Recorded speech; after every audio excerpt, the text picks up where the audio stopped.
Hello everyone, my name is Don K. Preston. I am the president of Preterist Research Institute. Welcome to Preston's Ponderings.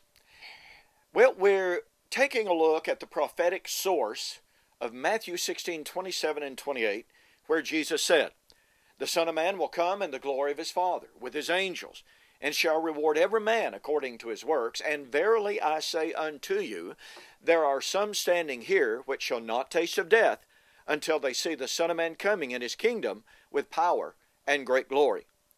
Now, one of the key fountains, one of the key sources from the Old Testament from which Jesus is drawing is Daniel chapter 7, because his prediction of the coming of the Son of Man is taken directly from Daniel chapter 7, 13 and 14, where Daniel said, "I saw in a night vision, and there came one like the Son of Man, and he came before the Ancient of Days, and there was given unto him a kingdom and power and authority and dominion."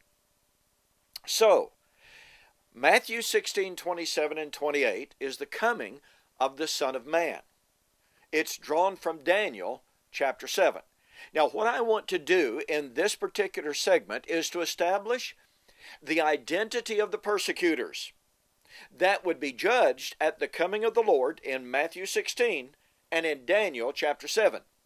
Because you see, what many people overlook is that Daniel chapter 7, in its prediction of the coming of the Lord, is the coming of the Lord in judgment of the little horn who had fought against and persecuted the saints of the Most High.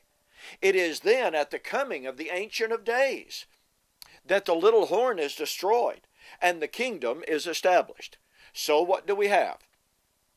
We have the persecuting power, the coming of the Lord, the judgment of the little horn, and the establishment of the kingdom.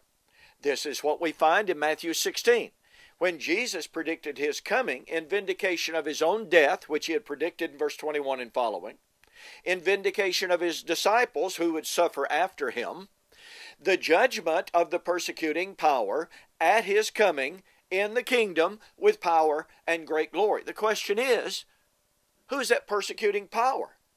My dispensational friends say, well, it's a Gentile person who is the little horn at the end of the Christian age, etc., etc. But I want to say this very kindly, that cannot be so. Now, I understand that people try to make the little horn a Gentile power.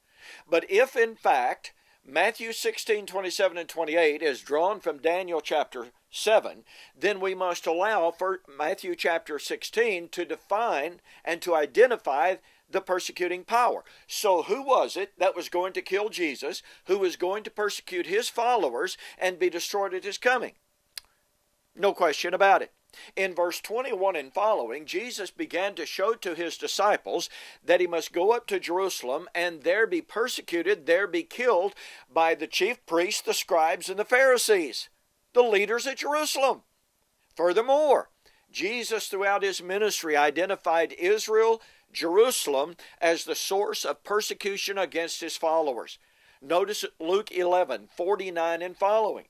Jesus said, speaking to Jerusalem, "Behold, I send to you apostles, prophets, wise men, and scribes. Some of them you will scourge and crucify and chase from city to city, that upon you may come all of the righteous blood shed upon the earth, from righteous Abel unto Zacharias." Now, take a look at this, folks.